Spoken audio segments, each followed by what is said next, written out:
Hi folks, Mike Lundy here with Official Alaska Magazine again, and does part one there of the back skirt on the Prom Dress Intruder.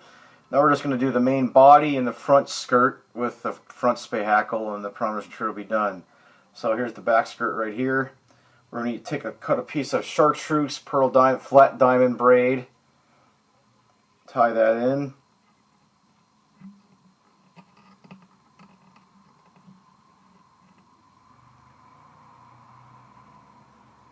Once that is in, palm your thread forward and just cover up the thread head that you built up before.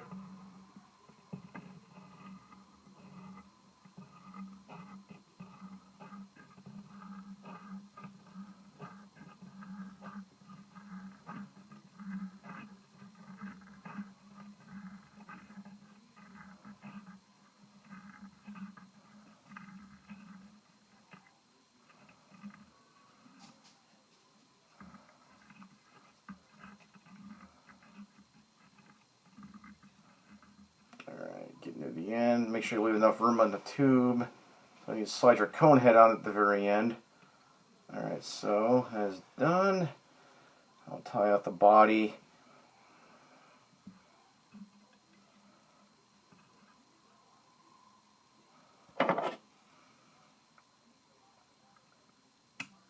Alright, now just like before, we'll make another dubbing loop here. I'm sorry, not dubbing loop, we'll make another dubbing ball.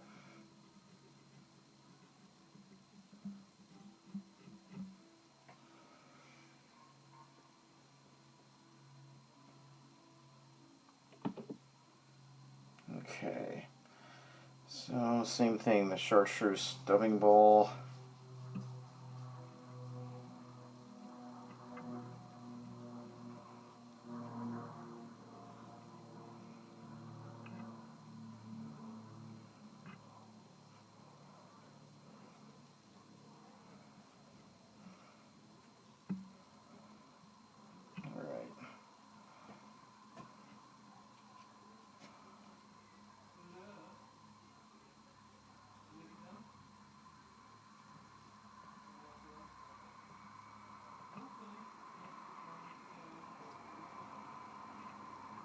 Okay, there's our dubbing ball. Now we're going to do the same thing. We're going to build a front skirt with a flashaboo. Again, this is important. Make sure your strands aren't too long. If they're too long, they ain't going to work right. So I may even cut mine about 4 inches on this. Make sure they fit. Because what you don't want to do, you don't want the flashaboo to go beyond this part of my scissors are. It's going to affect the action of the back skirt. So I might have to cut the front skirt might have to be a little smaller. Just make your cuts accordingly. Make sure you can even use a ruler to measure this to make sure you're within that gap. So again, center tie. And if you're a little long, you can always use your scissors to trim it the shape too. Alright, so like that one's just about real close. I'll probably cut at the very end, but don't cut until the very end. You don't want to cut in the beginning. Just go ahead and keep forming your skirt. So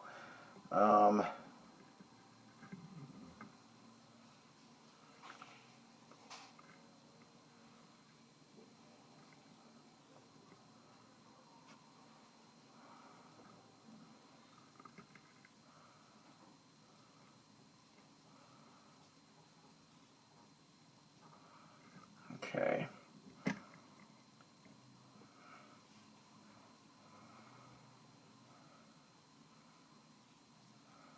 Same thing again. Make sure that skirt isn't too long.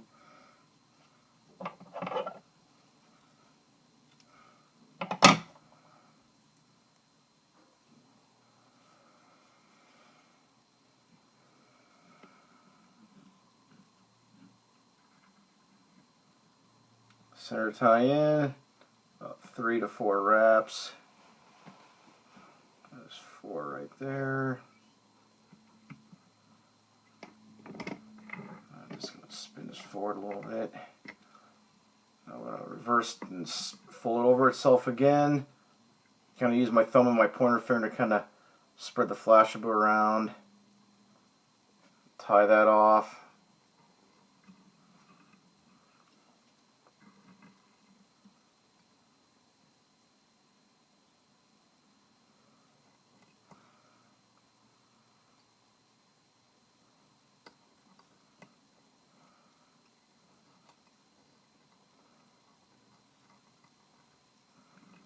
Alright, now, so I rotate around.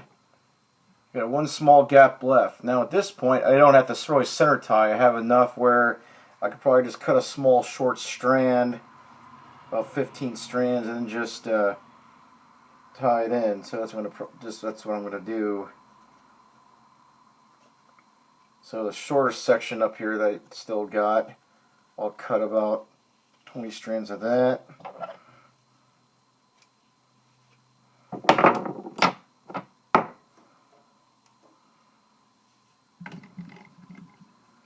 Okay. Just tie it in right there.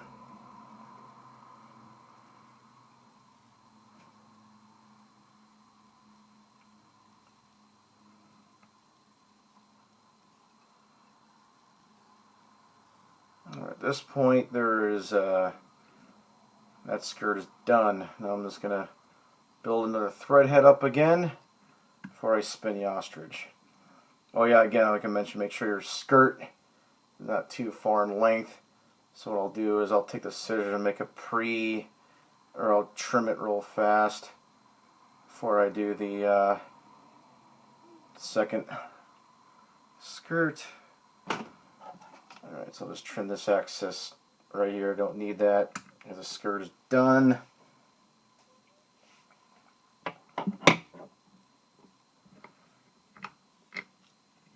Alright, now I'm just going to build the thread head here.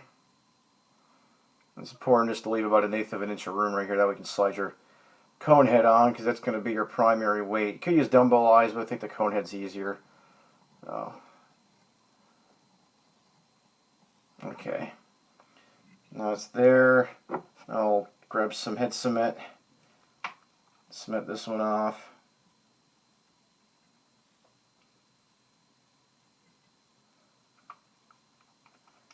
Now I will kind of trim this a little bit. Make sure she's not too long.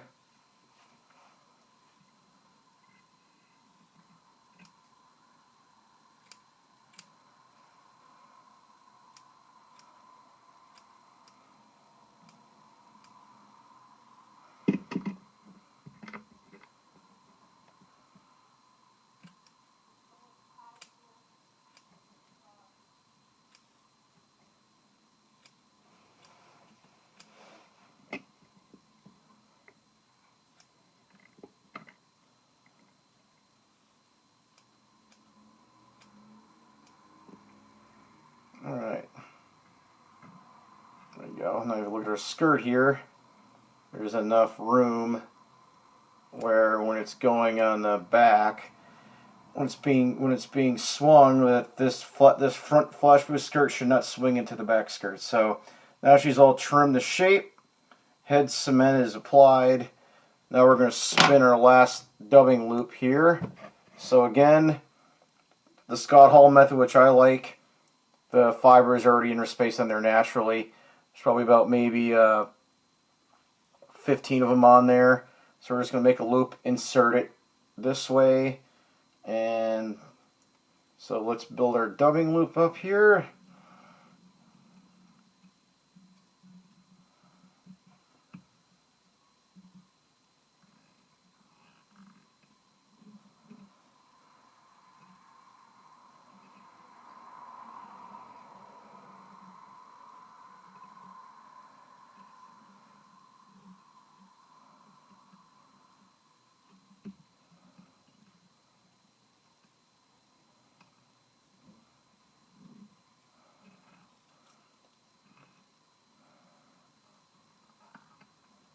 Alright, now we'll wax the loop.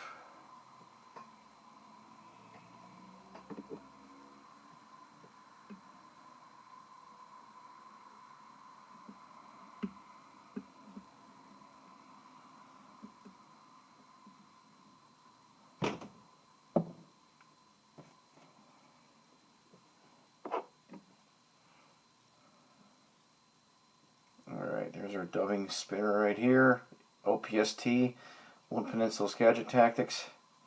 Insert it in there. These single prong ones are nice because they really allow it to be in there tight. Stick this in.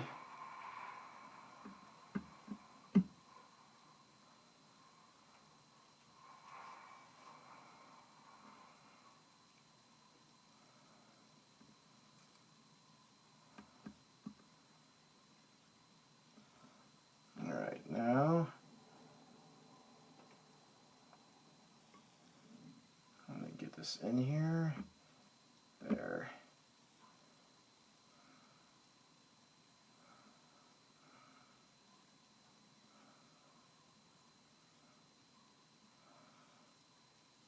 Actually, let's try that one more time here. Hold on, fix that real quick.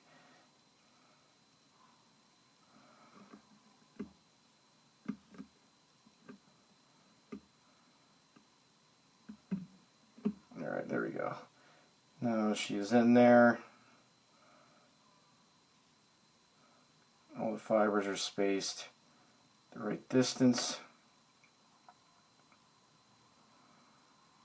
Now at this point I'm just going to pull out to the point where I have the right length on there.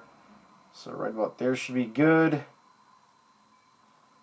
I'm just going to spin it a couple times and then I'll trim off the excess fibers so it'll spin easier. Alright, so let's spin it.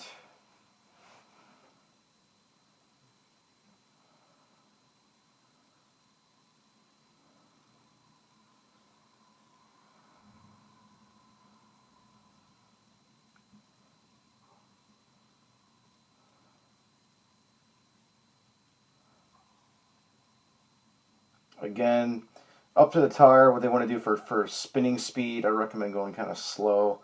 That way it doesn't spin out of control and get all tangled up. So, as you can see, it's kind of spinning nice and slow. It's going to spin more efficiently once I cut this other part off right here. So now, I'm going to take my scissors, I'm going to trim the fibers as close as possible to the loop, just like this, in one nice cut.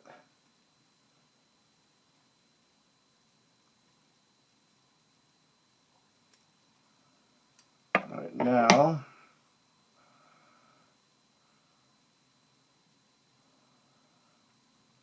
before I start spinning, I want to make sure everything's all ready to go before I start spinning it.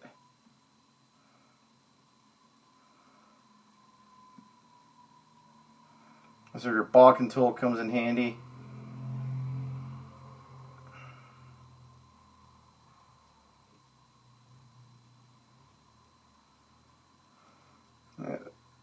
Sometimes some of that stuff gets tangled up. That's where your balking tool comes in handy right here. So, and make sure you hold this tight with your hand. If you don't hold this tight enough, the fibers are going to fall out. I'm just going to go nice and slow. Spin this thing tight. Again, just take your time. Don't spin it too fast. Sometimes it may take a half an hour to tie this fly, but it's worth it though. Don't ever be in a hurry. This is not a fly to be rushed.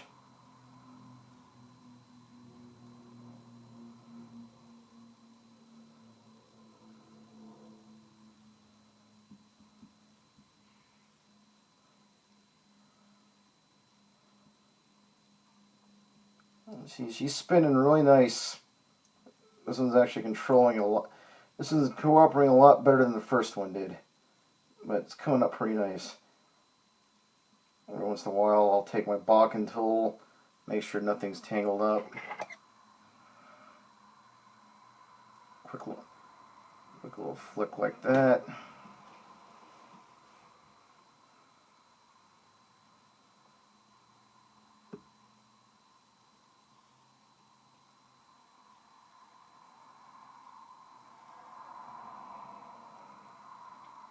Go.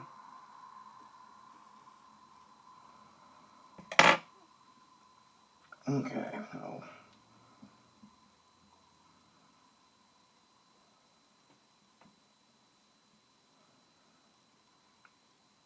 And this thing can spin very, very tight, so it's really nice. It's really hard for fibers to fall out of here with this dubbing spinner. This is one of the nicer ones out there. There's some other nice ones out there too, but this has been the fan favorite over the last couple of years. Jerry French and Ed Ward got together and they designed this dubbing spinner. Alright, take the bobbin tool again. Make sure everything's not messed up every once in a while. So it's like to tangle up a little bit.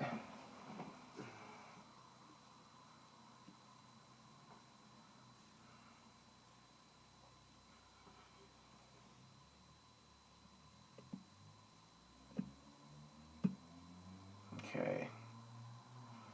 For a few more spins, I think should be good to go.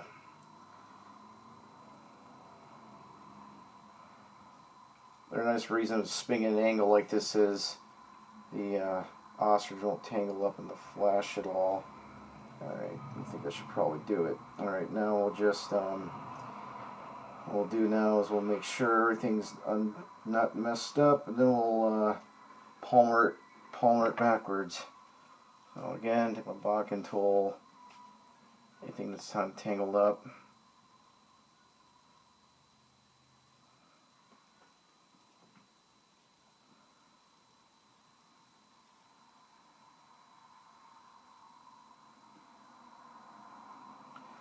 It's important to take an extra minute or two with your bobbin tool to do this, so that way there's nothing tangled up prior to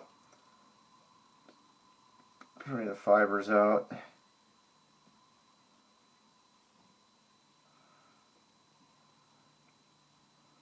Alright, now as I look at it from the angle here, everything is, I took my bobbin tool and it made a few minor adjustments to make sure nothing was tangled up. A few things were, but it's all fixed now. Now I can palmer this thing forward.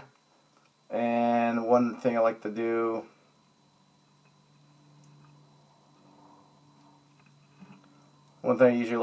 is I'll go up in an angle like this. I'll take some saliva. I like to fold those fibers against each other like this. And just hold them, crease them for about 5 to 15 seconds.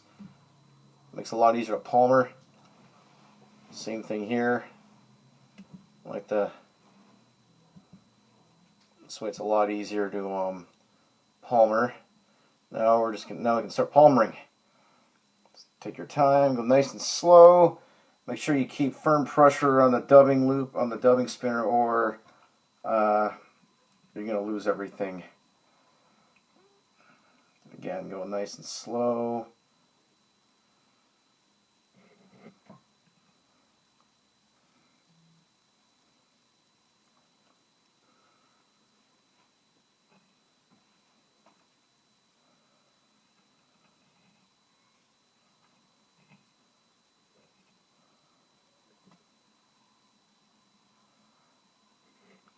This is the nice way about doing this spinning method with the everything interspaced. You get a nice full volume of fibers on here, so you really don't have to do as much tweaking with making sure that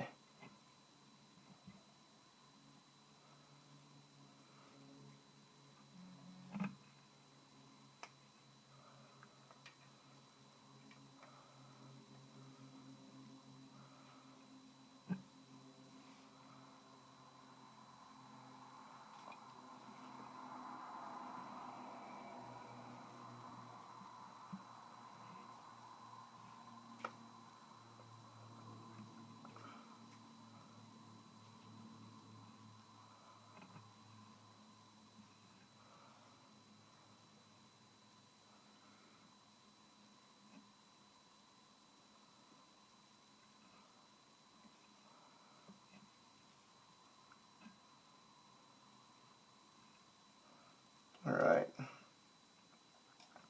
now she's spun. Wrap this forward. And like I mentioned, I left enough space where I can put my cone head on there.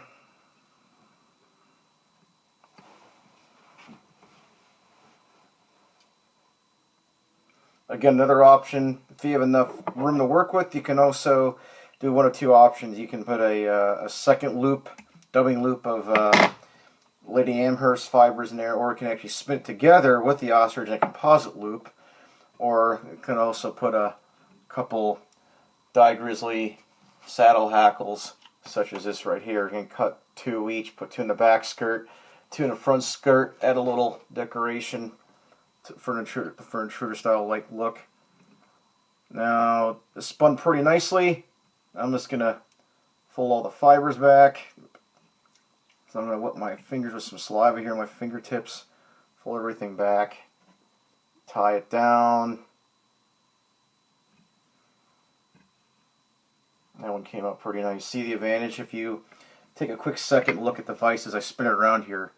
The nice way, or the nice method with doing Scott Hall's method of inserting the entire stem in the dubbing loop like that is everything's all interspaced. You get a nice full volume. If you don't want so much volume and other times you want to achieve less volume, that's where I would probably cut, bundles of 2 to 4 at a time and insert them manually. You can also use a material clip too, which are also pretty popular. I usually don't mess with them too much, but some people like them. But yeah, if you look at this one right here, everything all spaced out really nicely. So there's no tweaking to be done, or no addition of it. Don't have to include additional ostrich fibers here. So this one came out pretty good. So at this point, I'm just gonna build up a small thread head here.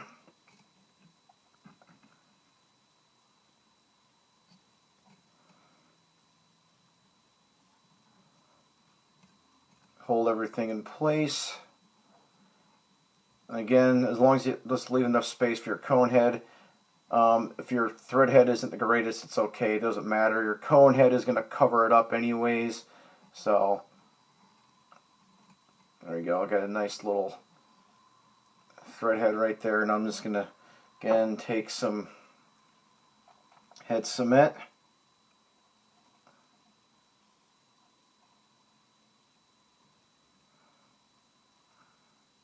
Cover that up. I'll just do 2 whip finishes. Again, 2 whip finishes I think are better than 1. First I learned how to tie flies back in my high school days. That's what a tyer once told me back in Wisconsin. But matter of personal preference here. So, whip finish number 1.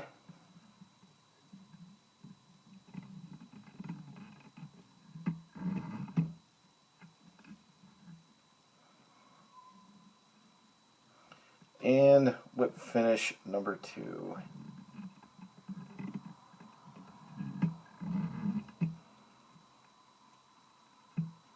There you go.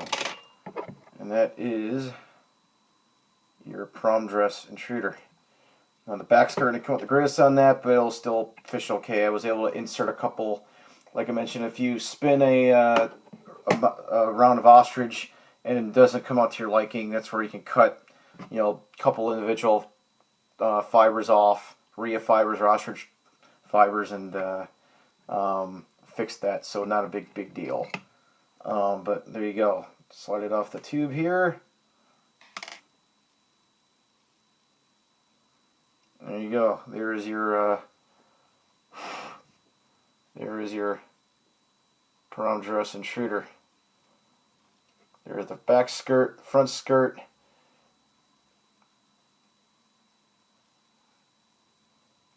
And that is part 2, how to tie the Prom Dress Intruder.